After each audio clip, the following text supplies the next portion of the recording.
जय हिंद, वंदे मातरम। स्वागत आप सभी का एक बार फिर से मेरे इस यूट्यूब चैनल शीर्ष वाली क्लास की इस बेहतरीन प्लेटफॉर्म पर। दोस्तों, आज की क्लास जिसमें हम पृथ्वी में कितने प्रकार की गतियाँ होती हैं, एक बेहतरीन क्लास आप सभी को यहाँ पर देने जा रहे हैं। यदि आपने हमारे चैनल को सब्सक्राइब नहीं किया है तो एक बार चैनल को जरूर सब्सक्राइब कर लें, जिससे कि आने वाली वीडियो का आगामी नोटिफिकेशन आपको बिल्कुल टाइम पर मिल सके। सारी बातें हम मानचित्र के बेसिस पे लेकर के करेंगे, ठीक है ना। पृथ्वी में गतियाँ आपने खूब अच्छे तरीके से ये पढ़ा होगा कि जब भी आपसे पूछी जाती है, आपने बताया कि अभी तक हमने पृथ्वी में दो प्राय गतियों को बिल्कुल अच्छे से ऑब्जर्व किया है। पहली गति जिसको हम यहाँ पर घूर्णन गति बताते हैं, दूसरी गति जिसको हमने परिक्रमा गति या इसी को वार्षिक गति के नाम से जाना है। तो चलिए यहाँ से हम हर एक पॉइंट को, हर एक कॉन्सेप्ट को यहाँ पर हम समझने का प्रयास करते हैं। जियोग्राफी के सब्जेक्ट पर हमारा टॉपिक यहाँ पर रहेगा पृथ्वी की गतियाँ, means motion of the earth के बेसिस को लेकर के। देखिएगा, पृथ्वी की दो प्राय गतियाँ होती है। हमने आपको जो है इसकी पहली वाली क्लास में, जिसमें इंडियन जियोग्राफी क्लास हमारी एक बेहतर क्लास साबित हुई थी, ठीक ना। तो उसमें मैंने आपको ये बातें कुछ यहाँ पास पॉइंट बताई थी कि पृथ्वी में दो प्रकार की गतियाँ होती है।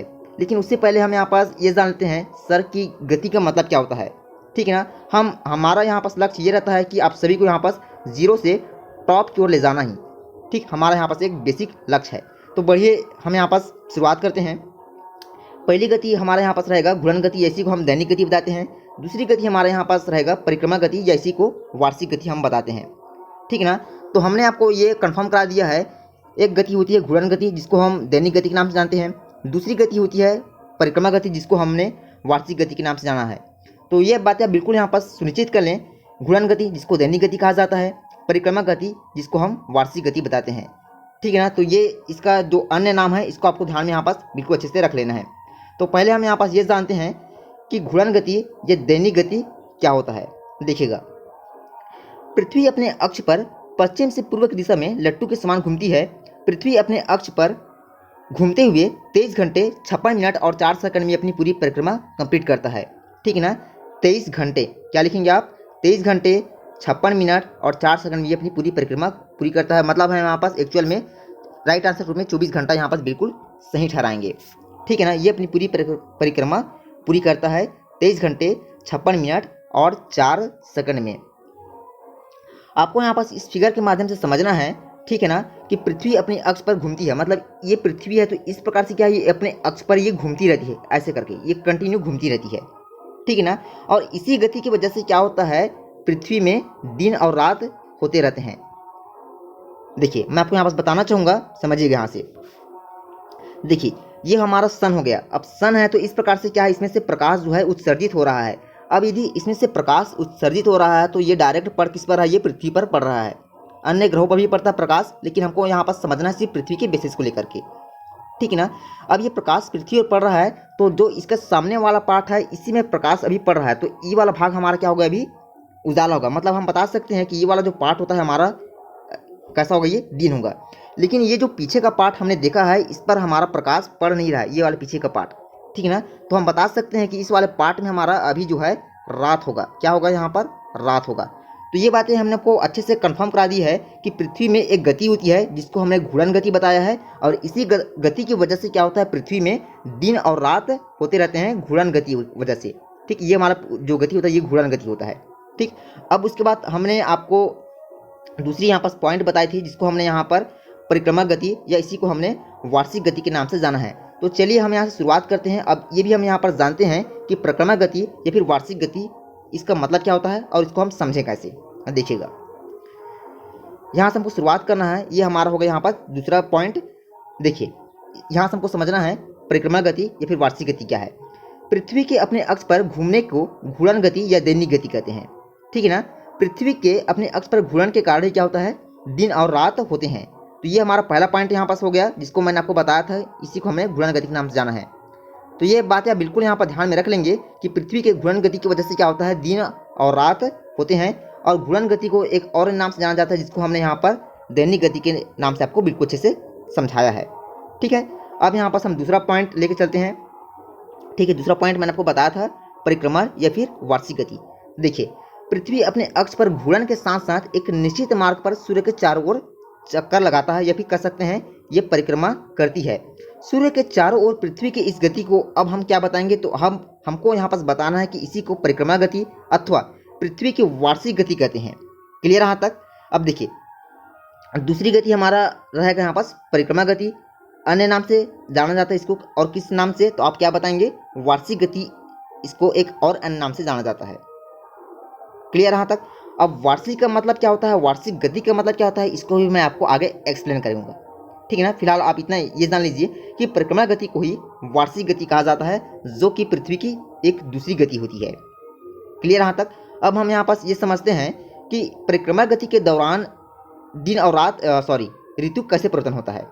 ठीक है ना? तो चलिए मैं आपको इसी फिगर के माध्यम से आपको समझा देता हूँ थोड़ा सा। देखिए वैसे तो ये फिगर आपके काम में नहीं है, लेकिन इस पॉइंट के लिए काम में नहीं है, लेकिन फिर मैं आपको यही पर समझाने का प्रयास करता हूँ। देखिए ये हमारा क्या हो गया, सूर्य हो गया, और ये हमारा क्या हो गया, यहाँ पास पृथ्वी हो गया। तो मैंने आपको थोड़ी देर पहले ये बताया है कि पृथ्वी अपनी परिक्रमा सदा जो है पश्चिम से पूर्व में घूमते हुए अपनी पूरी परिक्रमा कंप्लीट करता है। आप ऐसा एरो का निशान देख सकते हैं। ठीक है ना? तो इस प्रकार से तो घूम तो रहा है। पहली गति क्या है, इसका घूर्णन गति है, इस प्रकार से घूर्णन गति कर रहा है यहाँ पर, तो ये इसकी पहली गति हो गया। लेकिन इसी गति को साथ में लेकर के इस प्रकार से ये आगे बढ़ रहा है, इस प्रकार से क्या है, ये आगे बढ़ रहा है। तो ये अपनी एक दूसरी गति होती है पृथ्वी की। ठीक है ना? तो इसी गति की वजह से क्या होता है, पृथ्वी में ऋतुएं बदलती है। क्लियर? अब देखिए मैंने आपको यहाँ पास एक उदाहरण के फॉर्म में आपको समझाना चाहूँगा। मान के चलिए अभी यहाँ पास क्या हो गया, गर्मी हो गया। क्या हो गया यहाँ पास, गर्मी। अब यहाँ पास क्या हो जाएगा, मैंने लिख दिया यहाँ पास ये ठंड करके। अब पृथ्वी इस प्रकार से घूम रही है, तो जैसे जो है पृथ्वी इस वाले क्षेत्र में पहुंचेगी तो यहाँ पास क्या हो जाएगा, काफ़ी जो है भीषण गर्मी पड़ना स्टार्ट हो जाएगा। उसी प्रकार जैसे जैसे पृथ्वी घूमती हुई इस वाले क्षेत्र में पहुंचेगी तो हमने यहाँ पास जाना कि इस वाले क्षेत्र में क्या होता है, काफ़ी ठंड होता है। ठीक, तो इसी की वजह से क्या होता है, पृथ्वी में गर्मी मतलब ठंड और ऋतुएं परिवर्तन होता रहता है। गर्मी, ठंड, बरसात ऐसा हम बता सकते हैं। ठीक है ना? तो आपने ये बातें बिल्कुल कंफर्म कर ली कि एक गति होती है पृथ्वी की जिसको हमने परिक्रमा गति या वार्षिक गति जिसको हम बताते हैं, इसी की वजह से क्या होता है, पृथ्वी में ऋतुएं बदलती रहती है। क्लियर? यहाँ तक? बढ़ते हैं आगे। अब देखिए यहाँ से आपको फिर यहाँ पास एक बातें थोड़ी सी नोटिस करनी है। पृथ्वी के परिक्रमण गति के कारण क्या होता है, दिन रात का छोटा बड़ा होना, साथ साथ ऋतु का परिवर्तन होना होता है। कौन सी गति? दूसरी गति को मैंने आपको बताया है, परिक्रमा गति। इसी वजह से क्या होता है, दिन व रात का छोटा बड़ा होना, साथ ही साथ ऋतु परिवर्तन होना होता है। अब आपको थोड़ा सा ये बातें हैरान लगी होगी कि यहाँ पर हमने जाना है कि दिन और रात का होना तो हमारा जो है घूर्णन गति में होता है, लेकिन ये तो परिक्रमा गति है। तो ये बात आपको यहाँ पर ध्यान में रखना है। हमने यहाँ पास ये पढ़ा है कि इसमें दिन और रात का छोटा बड़ा होना लिखा है, तो ये किसकी वजह से होता है, तो ये हमारा परिक्रमण गति की वजह से होता है। साथ ही साथ ऋतु परिवर्तन किसकी वजह से होता है, तो ये भी हमारा परिक्रमण गति की वजह से होता है। क्लियर यहाँ तक? अब देखिए मैंने आपको थोड़ी देर पहले ये बताया था कि परिक्रमा गति को वार्षिक गति के नाम से जाना जाता है। तो वार्षिक गति का मतलब क्या होता है, तो समझिएगा क्या होता है, सूर्य अपनी पृथ्वी जो है अपनी पूरी परिक्रमा कंप्लीट करने में 365 दिन का समय लेता है। ये कितना दिन का, 365 दिन का समय, या फिर कह सकते हैं 366 दिन होता है। ठीक है ना? तो ये अपनी परिक्रमा जो है 365 दिन में करता है। मतलब हम बता सकते हैं कि ये अपनी परिक्रमा पूरी जो है 365 दिन में करता है। तो उस कंडीशन को हम यहाँ पास जो है वार्षिक गति यहाँ पास बताएंगे। क्लियर? यहाँ तक? बढ़ते हैं आगे। देखिए पृथ्वी सूर्य की परिक्रमा एक दीर्घवृत्ताकार कक्षा में करती है, अतः यह कभी सूर्य के निकट आ जाती है तो कभी जो है सूर्य से दूर चली जाती है। देखिए ये कॉन्सेप्ट आप सभी के लिए एक वेरी यहाँ पर जो पॉइंट साबित हो सकता है, तो आपको मैं यहाँ पर एक फिगर के माध्यम से यहाँ पर समझाने का प्रयास करूँगा। आपको यहाँ पर ध्यान में रखना है। देखिए ये हमारा क्या हो गया, यहाँ पर सूर्य हो गया। देखिए यहाँ से ये क्या है, ये हमारा पृथ्वी वाला क्षेत्र हो गया, मतलब उसका कक्ष हो गया। तो यहाँ से यहाँ तक कि आपको दूरी देखना है, ये हमको बता रहा है 21 जुलाई और 4 जुलाई के टाइमिंग हमको यहाँ पर ध्यान में रखना है। तो इसमें क्या होता है, सूर्य जो है काफ़ी दूर हो जाता है पृथ्वी से। ठीक है ना? साथ ही साथ हम ऐसा नहीं बताएंगे कि सूर्य दूर हो जाता है, सूर्य तो स्थायी है, हमको बताना कि पृथ्वी जो दूर हो जाता है। ठीक है? दूसरी बात आपको यहाँ पर ध्यान रखना है, ये 21 मार्च वाला हमारा टाइम हो गया, तो इसमें देखिए ये काफ़ी जो है निकट आ गया है पृथ्वी। यहाँ पर ध्यान दीजिए, यहाँ पर हमारा सितंबर है, 21 सितंबर वाला टाइमिंग, इसमें भी देखिए आप हमारा सूर्य काफ़ी यहाँ पास पृथ्वी जो नज़दीक आ गया है। अब यहाँ पर ध्यान देखिए 3 जनवरी का टाइमिंग हमको दिया है, साथ साथ यहाँ पास 21 दिसंबर का टाइमिंग हमको यहाँ पर दे बताया है, जिसमें हमारा सूर्य जो है इसकी अपेक्षा काफ़ी दूरी पर है पृथ्वी जो है। ठीक है? तो देखिए आपको यहाँ पास हर एक बातें कॉपी में मेंशन करनी है। देखिए पृथ्वी अपनी कक्षा में सूर्य की परिक्रमा करते हुए 4 जुलाई को सूर्य से दूर चली जाती है। किस टाइमिंग को? 4 जुलाई को। तो पृथ्वी की इसी स्थिति को क्या कहा जाता है सर? तो इसी को कहा जाता है अपसौर कहा जाता है। इंग्लिश में इसी को हम एफिलियन कहते हैं। क्लियर? तो चलिए फिगर की ओर बढ़ते हैं हम यहाँ पास। हमने यहाँ पास जाना 4 जुलाई। तो इसमें हमने बताया कि ये जो पृथ्वी की सूर्य से काफ़ी दूर चली जाती है हमारी पृथ्वी, तो ये वाली जो स्थिति होती है, अब हम इसको क्या बताएंगे? तो इसी को अपसौर कहा जाता है। इंग्लिश में एफिलियन हम यहाँ पर बताएंगे। क्लियर? पहला पॉइंट हो गया। अब बढ़ते हैं यहाँ से। अपसौर की दशा में पृथ्वी सूर्य से अधिकतम दूरी पर होती है। इसके विपरीत 3 जनवरी की यदि हम बात करते हैं तो इस स्थिति में पृथ्वी अपनी कक्षा में सूर्य की परिक्रमा करते हुए सूर्य के अत्यधिक जो है निकट पहुंच जाती है, मतलब नज़दीक आ जाती है। तो पृथ्वी के अब इस स्थिति को हम क्या बताएंगे? तो इसी को अब कहा जाता है उपसौर। पहले वाली स्थिति को अपसौर, अब ये दूसरी वाली जो स्थिति आ रही है इसको हम उपसौर बताएंगे। इंग्लिश में इसी को कहा जाता है पेरीहेलियन। क्लियर यहाँ तक? तो उस स्थिति को हम यहाँ पास अब देख लेते हैं इस फिगर में। देखिए अब देखते हैं यहाँ पास 3 जनवरी। तो 3 जनवरी में देखिए हमने यहाँ पास नोटिस किया 3 जनवरी वाला टाइमिंग हमारा यह गया। इस स्थिति में क्या है? पृथ्वी सूर्य की काफ़ी नज़दीक आ जाती है। तो ये भी हमने आपको बिल्कुल अच्छे से कंफर्म करा दिया है। ठीक है? तो इस स्थिति को क्या कहा जाता है? तो इस स्थिति को कहा जाता है उपसौर पेरिहेलियन। क्लियर यहाँ तक? चलिए अब इस फिगर के माध्यम से कुछ और पॉइंट समझने का प्रयास करते हैं। हमारा ये सन हो गया। अब सन से क्या होता है? लगातार जो है इस प्रकार से प्रकाश जो है उत्सर्जित होता रहता है। और क्यों होता रहता है ये भी मैंने आपको इसके पहले वाली जियोग्राफी क्लास में आपको अच्छे से बताई है। क्या होता है? सूर्य में लगातार हाइड्रोजन एवं हीलियम का विस्फोटन होता है, जिसको हम नाभिकीय संचलन बताते हैं। ठीक है ना? तो इसी की वजह से यही कारण होता है कि इसमें लगातार प्रकाश का उत्सर्जन होता रहता है।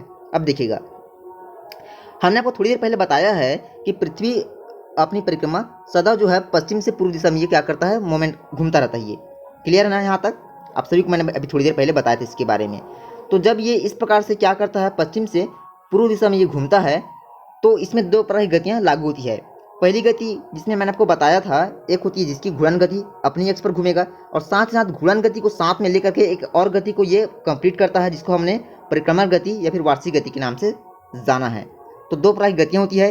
पहली गति की वजह से क्या होता है? दिन व रात होते हैं। अब इसको समझते हैं। तो कौन सी ऐसी गति होती है जिसकी वजह से दिन व रात होते हैं? तो आप क्या बताएंगे? घूर्णन गति या फिर दैनिक गति की वजह से क्या होता है? पृथ्वी में दिन और रात होते हैं। क्लियर यहाँ तक? प्रकाश हमारा इस साइड में पड़ रहा है, तो आप देख सकते हैं प्रकाश इधर पड़ेगा, तो ये वाला पार्ट हमारा अभी कैसा रहेगा? ये हमने जान लिया कि ये वाला पार्ट हमारा अभी दिन होगा।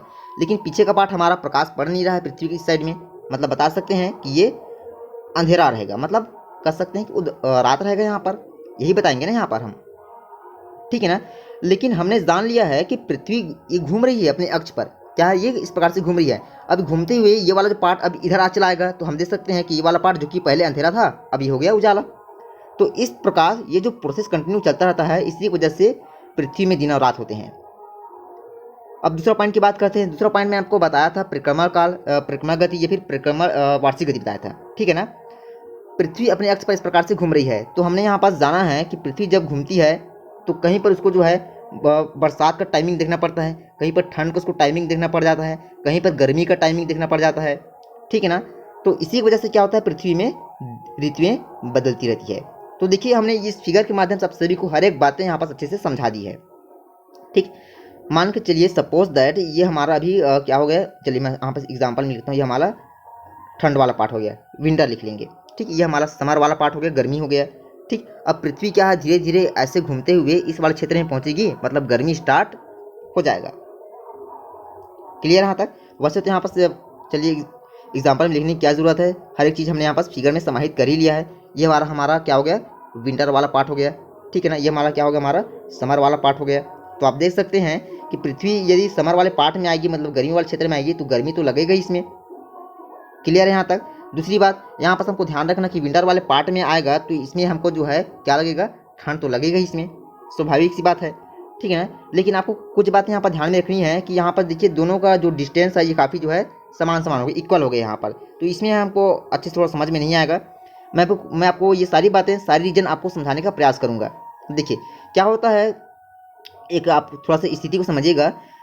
जब सूर्य से पृथ्वी जो है काफ़ी दूर चली जाती है, काफ़ी दूर ना, तो उस स्थिति में हमको जो है ठंड महसूस होना शुरू हो जाता है।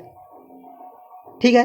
अब एक आपको बिल्कुल जो मैं आपको देसी भाषा में यहाँ पर समझा रहा हूँ। दूसरी बात, क्या होता है जब पृथ्वी सूर्य से काफ़ी निकट में चली जाती है, पृथ्वी जो है सूर्य के काफ़ी निकट में चली जाती है, तो उस स्थिति में अब हमको जो है क्या लगता है, तो हम बता सकते हैं कि उस स्थिति में हमको अब गर्मी महसूस लगने लगेगी। ठीक है ना।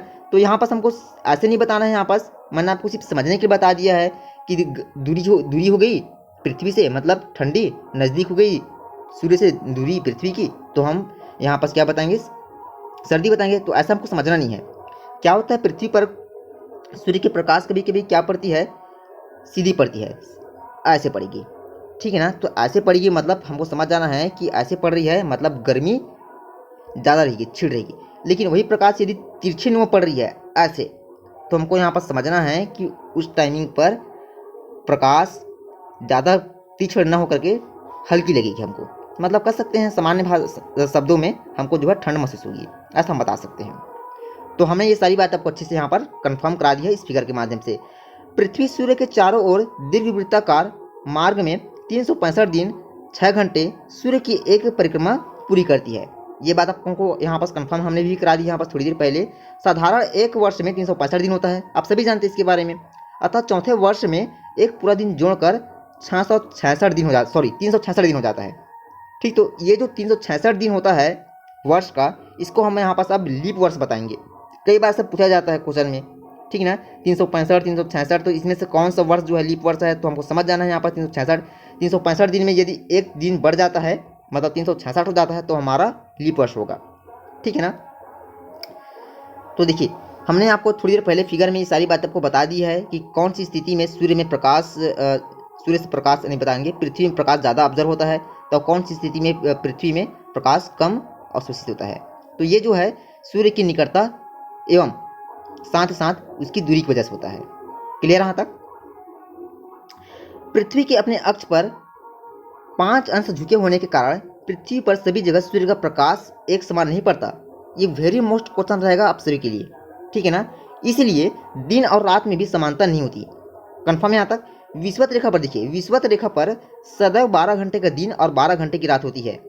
कई बार एग्जाम में ऐसा ही पूछा जाता है कि विषुवत रेखा पर कितने जो टाइमिंग होता है दिन का या फिर रात का कितने टाइमिंग होता है, तो हमने आपको ये बातें कंफर्म करा दी है। 12 घंटे का दिन और 12 घंटे की रात होती है। अब क्यों होता है उसका वो भी रीज़न आपको आगे बताऊंगा, ठीक है ना। और ये देखिए यहाँ पर, यदि आपने इंडियन जियोग्राफी क्लास मेरे इस यूट्यूब चैनल के माध्यम से अटेम्प्ट की होगी, तो उसमें मैंने आपको सारी बातें अच्छे से बताई भी है, ठीक है ना, कि विषुवत रेखा क्या होता है, कर्क रेखा क्या होता है, मकर रेखा क्या होता है। खैर हम उसके बारे में अभी थोड़ी सी और आपको यहाँ पास एक्सप्लेन करेंगे, ठीक है ना, फिगर आएगा तब। चलिए आगे बढ़ते हैं। देखिए यहाँ सबको समझना है, प्रकाश वृत्त यहाँ से ना, प्रकाश वृत्त विषुवत रेखा को 2 बराबर भागों में विभाजित करता है, ठीक है। विषुवत रेखा के उत्तर और दक्षिण में जाने पर दिन और रात की लंबाई में अंतर हमको देखने को मिलेगा। अंतर क्या होता है इसमें, इसमें जो है क्या होता है, बढ़ता है। यहाँ दिन बड़ा और रातें छोटी, और रातें बड़ी तो दिन छोटे होते हैं। क्लियर यहाँ तक। अब पहले हम यहाँ पर देखिए, यहाँ पर जो भी टाइमिंग हमको लेके चलना है, एक वेरी मोस्ट यहाँ पर टाइमिंग आप सभी के लिए रहेगा। यहीं से क्वेश्चन हमारा बनना स्टार्ट होते हैं। देखिएगा, पहले पॉइंट के यहाँ पर हम बात करते हैं 21 मार्च से लेकर 23 सितंबर तक उत्तरी गोलार्ध में दिन बड़े और रातें छोटी होती है। कंफर्म यहाँ तक। क्या होता है, 21 मार्च से 23 मार्च का जो टाइमिंग होता है, सॉरी 23 सितंबर का जो टाइमिंग होता है उत्तरी गोलार्ध में ना, हम यहाँ पास गोलार्ध की बात कर रहे हैं, ठीक है ना। उत्तरी गोलार्ध में दिन बड़े और रातें छोटी होती है, जबकि इसके विपरीत दक्षिणी गोलार्ध में दिन छोटा हो जाएगा और रात यहाँ पास उल्टा हो जाएगा। उल्टा करेंगे यहाँ से अब विपरीत में। क्लियर यहाँ तक। अच्छा, आपको थोड़ा सा यहाँ पास ये बातें यहाँ पास हैरान लग रही होगी कि यहाँ पास गोलार्ध का मतलब क्या होता है, उसको भी मैं आपको यहाँ पास बताऊंगा जब फिगर आएगा तब, ठीक है। कि पृथ्वी का उत्तरी गोलार्ध कौन सा होता है, दक्षिणी गोलार्ध कौन सा होता है, कौन सी रेखा जो पृथ्वी को 2 बराबर भागों में बांटती है, ठीक है ना। अक्षांश रेखाएं क्या होती है, उसके बाद यहाँ पर देशांतर रेखाएं क्या होती है। ऐसी बहुत सारे पॉइंट ऐसे बनते हैं इसमें।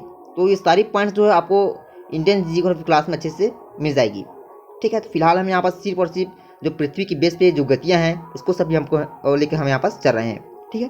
तो वही बातें हम यहाँ पास लेकर चलेंगे जो इस टॉपिक के लिए इंपॉर्टेंट रहेगा। चलिए अगला पॉइंट यहाँ पास हम लेते हैं। अगला पॉइंट यहाँ पास रहेगा 23 सितंबर। 23 सितंबर से लेकर, अब देखिए 23 सितंबर से लेकर 21 मार्च तक बढ़ेंगे हम। क्लियर। इसमें क्या होता है, दक्षिणी गोलार्ध। इसके पहले वाले पॉइंट मैंने आपको बताया था उत्तरी गोलार्ध में, अब यहाँ पास हम बढ़ेंगे दक्षिणी गोलार्ध में। अब इसमें देखिए दिन बड़े और रातें छोटी होगी, जबकि उत्तरी गोलार्ध में इसके उल्टा हो जाएगा, दिन छोटा और रात बड़ी। टाइमिंग आपको बिल्कुल ध्यान रख लेना है। हम यहाँ पर टाइमिंग की बात कर रहे हैं यहाँ पर सर 23 सितंबर से लेकर 21 मार्च के बीच का जो टाइमिंग आता है उसको, ठीक है। विषुवत रेखा पर वर्ष भर सूर्य की किरणें लंबवत पड़ती है, जिससे यहाँ दिन और रात लंबाई वर्ष भर समान रहती है, ठीक है ना। दिन व रात की पूरी लंबाई यहाँ पर समान रहती है। अब देखिए विषुवत रेखा का मतलब मैं आपको थोड़ा सा यहीं पर बता देता हूँ। सपोज दैट ये हमारा पृथ्वी हो गया, तो पृथ्वी को जो दो भागों में विभाजित करने वाली जो रेखा होती है सर, यही हमारा विषुवत रेखा होता है। यही क्या हमारा होगा विषुवत रेखा, जो कि 0 अंश के बेसिस पे होता है, मतलब 0 डिग्री की ये वैल्यू पे होता है ये, ठीक है ना। और इसी में क्या होता है, सूर्य का प्रकाश जो है सीधा पड़ता है, ये ऐसे सीधा पड़ेगा, डायरेक्ट पड़ेगा इसी पर, ठीक है। और इसी की वजह से क्या होता है, इसमें यहाँ पर जो है दिन और रात जो है हमेशा बराबर पड़ता रहता है ये, ठीक है ना। 12 घंटे के दिन और 12 घंटे की रात होती है हमारी विषुवत रेखा पर। अब बात करते हैं अगले पॉइंट 21 जून। 21 जून को सूर्य कर्क रेखा पर लंबवत चमकता है। कैसा, लंबवत। और इसके कारण क्या होता है, उत्तरी गोलार्ध में सबसे लंबा दिन होता है, जबकि रातें सबसे छोटी होती है। इंपॉर्टेंट पॉइंट बता दीजिए मैंने आपको सभी को यहाँ पास कि 21 जून को सूर्य कर्क रेखा पर लंबवत चमकता है। इसके कारण उत्तरी गोलार्ध में सबसे लंबा दिन और रातें सबसे छोटी होती है। अच्छा चलिए मैं आपको यहाँ पास ये बता ही देता हूँ कि यहाँ पर जो है पृथ्वी का उत्तरी गोलार्ध कौन सा होता है और पृथ्वी का दक्षिणी गोलार्ध कौन सा होता है, ठीक है ना। मैंने आपको थोड़ी देर पहले फिगर के माध्यम से ये बताने का प्रयास किया है कि पृथ्वी को जो दो भागों में डिवाइड करने मतलब विभाजित करने वाली जो रेखा होती है, जिसको हम इक्वेटर बताते हैं, एक और अन्य नाम से जाना जाता है जिसको हम यहाँ पास विषुवत रेखा बताते हैं, ठीक है। जब ये दो भागों में डिवाइड हो जाता है पृथ्वी इस प्रकार से, तो ऊपर वाला जो पोल बनता है इसको हम नॉर्थ पोल बताएंगे, नीचे का जो पार्ट होता है इसको हम यहाँ पास साउथ पोल बताते हैं। कन्फर्म यहाँ तक। तो हमने यहाँ पास ये जान लिया कि 21 जून को सूर्य कर्क रेखा पर लंबवत चमकता है। कैसा, लंबवत। लंबवत का मतलब क्या बताएंगे यहाँ पर सर, कि लंबवत का मतलब ऐसे होता है, सीधा सीधा, सीधा ना, तिरछा नहीं। क्लियर यहाँ तक। इसके कारण उत्तरी गोलार्ध में क्या होता है, सबसे लंबा दिन होता है और रातें सबसे छोटी होती है। अब बात करते हैं 22 दिसंबर। 22 दिसंबर को सूर्य मकर रेखा पर, कहाँ पर, मकर रेखा पर लंबवत चमकता है। और इस स्थिति में मकर संक्रांति अथवा शीत अयनांत कहते हैं इस कंडीशन को, इस स्थिति को। तो इस समय दक्षिण गोलार्ध में दिन कैसा रहेगा कि अवधि यहाँ पर बड़ी रहेगी, तो बड़ी बताएंगे। रात कैसा रहेगा, तो रात यहाँ पर छोटी होती है। कंफर्म करा दिया आप सभी को यहाँ तक मैंने, ठीक है ना। हमने यहाँ पर टाइम क्या डाला है, 22 दिसंबर, और कहाँ पर, तो मकर रेखा पर। कंफर्म। बढ़ते हैं आगे। चलिए अगला पॉइंट लेते हैं। पृथ्वी न सिर्फ अपने अक्ष पर घूमती है, बल्कि वह सूर्य के चारों ओर परिक्रमा भी करती है। यही मैंने आपको अगले वाले पॉइंट बताया था, ठीक है। अर्थात सूर्य के सापेक्ष पृथ्वी की परिस्थितियां बदलती रहती है। पृथ्वी परिक्रमा में 4 स्थितियां आती है, ठीक है ना। तो जानते हैं इसके बारे में कौन कौन सी स्थितियाँ आती है, जिनसे जो है ऋतुओं में परिवर्तन होता है, ठीक है। तो मैंने आपको बताया था बरसात आता है। इसी प्रकार सीधा हम भाषा में लेके चलेंगे यहाँ पास, एक विंटर, दूसरा समर, ऐसा बताएंगे, ठीक। वैसे तो 4 यहाँ पर ऋतुओं को यहाँ पर मुख्य तौर पर लेके चलना है। क्लियर यहाँ तक। अब बात करते हैं अगले पॉइंट। अगला पॉइंट हमारा यहाँ पर रहेगा 21 मार्च। देखिए 21 मार्च की स्थिति कैसे समझें, तो 21 मार्च को सूर्य की लंबवत किरणें विषुवत रेखा पर लंबवत चमकती है। अतः उत्तरी गोलार्ध, दक्षिण गोलार्ध, दोनों गोलार्धों में दिन और रात की लंबाई बराबर होती है। क्लियर यहाँ तक। विषुवत रेखा की जब भी बात आए बिल्कुल आपको यहाँ पर ध्यान रख लेना है। 21 मार्च को सूर्य की किरणें लंबवत चमकती है, मतलब उस स्थिति में दिन व रात लंबाई बराबर होते हैं। कंफर्म है यहाँ तक। अगला पॉइंट देखिए, ये हमारा हो गया पृथ्वी का एक मानचित्र, जिसमें आपको बताया था कि ये नॉर्थ वाला हमारा पोल होता है, एक होता है हमारा साउथ वाला पोल होता है। जो बीच से विभाजित करने वाली रेखा होती है सर, हमारा वही इक्वेटर होता है, जो कि ये 0 डिग्री की बेस पे होता है। ये किस पे होता है, ये 0 डिग्री की बेस पे होता है ये, ठीक है ना। इसी के समांतर जिस प्रकार से इतनी लाइनें गुजरी होती है, इसी के समांतर ना ये हमारा सर क्या होता है, ये हमारा अक्षांश रेखा होता है। अक्षांश रेखा जिसको हम लेटीट्यूड लाइन्स कहते हैं इंग्लिश में, ठीक है। ये हमारा सभी यहाँ पर जो है अक्षांश रेखाएं हो गया। अब दूसरी बात, अब इस प्रकार से जो भी खड़ी लाइनें आती है, इस प्रकार से खड़ी लाइन जो कि नॉर्थ पोल और साउथ पोल को मिलाने वाली होती है, सभी यहाँ पर जो है एक ही शीर्ष में मिलेंगे, नॉर्थ पोल को भी मिलाएगी और साउथ पोल को मिलाएगी। तो इतने सारे जो भी लाइन्स होती है, इसको हम यहाँ पर देशांतर रेखा बताएंगे। इंग्लिश में इसी को लॉन्गिट्यूड लाइन्स कहा जाता है। कंफर्म करा दिया आप सभी को यहाँ तक मैंने। बढ़ते हैं आगे। गोलार्धों में दिन एवं रात की लंबाई समान होने के कारण दोनों गोलार्धों को समान तापमान मिलता है। यही कारण है कि 21 मार्च को पूरी पृथ्वी पर एक समान मौसम होता है, ठीक है ना। जब 21 मार्च को सूर्य विषुवत रेखा पर लंबा चमकता है तो इसे हम बसंत विषु कहते हैं। तो ये बातें आप बिल्कुल यहाँ पर स्टार साथ कॉपी में मेंशन जरूर कर लेंगे, ठीक है ना। एक इंपॉर्टेंट पॉइंट आप सभी के लिए यहाँ पर साबित हो सकता है। देखिए 21 मार्च को सूर्य उत्तरायण में होने लगता है, जिससे उत्तरी गोलार्ध में दिन की लंबाई बढ़ने लगती है। अब दिन की लंबाई बढ़ेगी मतलब स्वाभाविक सी बात है, अब हमारा पृथ्वी पर टेम्परेचर बढ़ेगा, मतलब तापमान बढ़ेगा 21 मार्च को, ठीक है ना। सूर्य जो कहाँ प्रवेश करता है, उत्तरायण में। दो आयन होते हैं, एक होता है उत्तरायण, दूसरा होता है दक्षिणायन। तो जब उत्तरायण में प्रवेश करता है सूर्य तो उस स्थिति में पृथ्वी में ताप बढ़ने लगता है, और जब दक्षिणायन में प्रवेश करता है तो उस स्थिति में पृथ्वी में ताप जो है घटने लगता है। मतलब कह सकते हैं कि ठंड प्रारंभ होने वाला है, ऐसा हम बता सकते हैं। जैसे जैसे हम उत्तर की ओर जाते हैं उत्तरी गोलार्ध पर दिन की लंबाई बढ़ती जाती है। उत्तरी गोलार्ध पर इस कारण 6 महीने का दिन होता है। इसके विपरीत दक्षिण गोलार्ध में दिन छोटे होते हैं। साथ ही सूर्य की किरणें यहाँ तिरछी पड़ती है, इसीलिए यहाँ शीत ऋतु होता है। तो मैंने आपको बताया था कि यदि प्रकाश की किरण इस प्रकार से पड़ रही है तिरछे नुमा, मतलब हम बता सकते हैं शीत ऋतु वहाँ पर इंटर करेगा, ठीक। प्रकाश की किरणें लंबवत पड़ रही है, डायरेक्ट सीधे पड़ रही है इस प्रकार से, मतलब टेम्परेचर बढ़ेगा। कंफर्म यहाँ तक। चैनल पर पहली बार विजिट कर रहे हैं तो चैनल को सब्सक्राइब जरूर करेंगे। शीर्षवाणी क्लास आप सभी को मेरे चैनल के माध्यम से बेहतरीन जीके एवं जीएस की क्लास प्रोवाइड कराई जाती है, तो एक बार चैनल को सब्सक्राइब जरूर करेंगे शीर्षो ऑनलाइन क्लास की इस बेहतरीन प्लेटफॉर्म को। बढ़ते हैं आगे। अब बात करते हैं सर, हम यहाँ पर 21 जून को सूर्य की लंबवत किरणें कर्क रेखा पर चमकती है। कहाँ पर चमकती है? ये कर्क रेखा पर ये चमकती है। कब? 21 जून को बताएंगे, ठीक है ना। तो इस स्थिति को क्या कहते हैं? तो इसी को कहा जाता है कर्क संक्रांति। 21 जून के बाद पुनः सूर्य विषुवत रेखा की ओर लौटने लगता है। 23 सितंबर को पुनः दोनों गोलार्धों पर सूर्य ताप की समान मात्रा यहाँ पास पड़ती है, ठीक है ना। अतः पूरे पृथ्वी पर मौसम समान बना रहता है, ठीक है। इस स्थिति को अब हम शरद विषु बताएंगे। तो ये बात आप बिल्कुल यहाँ पर जो है स्टार के साथ कॉपी में हर एक पॉइंट को नोट जरूर कर लेंगे। अब बात करते हैं अगला पॉइंट। 23 सितंबर के बाद सूर्य अब कहाँ प्रवेश करेगा? तो दक्षिणायन में। मैंने आपको बताया था कि दो आयन होते हैं, उत्तरायण और दक्षिणायन। जब उत्तरायण में प्रवेश करता है तो क्या स्थिति होती है, और जब दक्षिणायन में प्रवेश करते हैं तब क्या स्थिति है, ठीक है ना। तो मैंने आपको बताया था थोड़ी देर पहले कि जब उत्तरायण में सूर्य प्रवेश करता है तो उस स्थिति में तापमान काफी बढ़ जाता है, हाई हो जाता है, ठीक है। अब जानते हैं जब दक्षिणायन में सूर्य प्रवेश करता है तब क्या होता है। तो देखिए यहाँ पर 23 सितंबर के बाद सूर्य दक्षिणायन में होने लगता है, और 22 दिसंबर तक आते आते सूर्य की लंबवत किरणें मकर रेखा पर पड़ेगी। अब लंबवत का मतलब मैंने आपको बता दिया सीधा सीधा, ठीक है ना, डायरेक्ट प्रभाव पड़ेगा। इसके चलते दक्षिण गोलार्ध में दिन की अवधि बड़ी हो जाती है, ठीक है, और रातों की अवधि जो है छोटी हो जाती है। आपने अच्छे से ये बातें नोटिस की होगी कि जब दिन की अवधि बढ़ती है तब उस स्थिति में टेम्परेचर जो है काफ़ी हाई रहता है। जब रातों की अवधि बढ़ती है घटती है, ठीक, तभी हमारा टेम्परेचर हाई रहता है। लेकिन जब दिन की अवधि छोटी रहेगी तब क्या होता है, तो हम बता सकते हैं ठंड रहेगी। साथ ही साथ दिन रात की अवधि बड़ी रहेगी तब हम ठंडी बताएंगे। तो ये बातें मैंने आपको अच्छे से यहाँ पास कंफर्म करा दी है। यदि आपको यहाँ पास मेरी भाषा मेरे वर्ड्स जो है समझने में असमंजस लग रही हैं तो एक बार बिल्कुल अच्छे से क्लासेस को दोबारा रिपीट जरूर कर लें। क्लियर। अब बात करते हैं अगला पॉइंट 22 दिसंबर की। देखिएगा 22 दिसंबर को मकर रेखा पर सूर्य के लंबवत चमकने के कारण यहाँ ग्रीष्म ऋतु का आगमन हो जाता है। उत्तरी गोलार्ध में इस समय ठीक विपरीत स्थिति हमको जो है अब देखने को मिलेगी, ठीक है ना। किस गोलार्ध की बात कर रहे हैं यहाँ पास? उत्तरी गोलार्ध की बात कर रहे हैं। तो देखिए एक बार और रिपीट कराता हूँ। 22 दिसंबर को मकर रेखा पर सूर्य के लंबवत चमकने के कारण ग्रीष्म ऋतु रहेगी।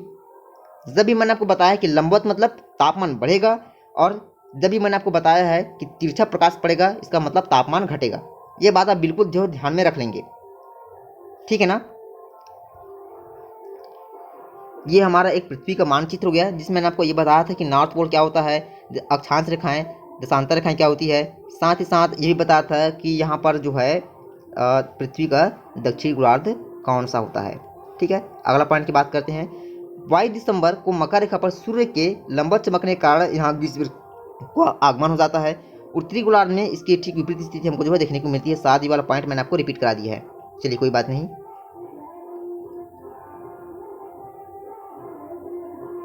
चलिए यहाँ से स्टार्ट करते हैं। देखिए 22 दिसंबर के बाद क्या होता है? 22 दिसंबर के बाद सूर्य पुनः विषुवत रेखा की ओर उन्मुख हो जाता है, मतलब पड़ना स्टार्ट हो जाता है, ठीक है ना। मतलब उसका जो है फ्लो उधर हो जाता है 22 दिसंबर के बाद सूर्य का।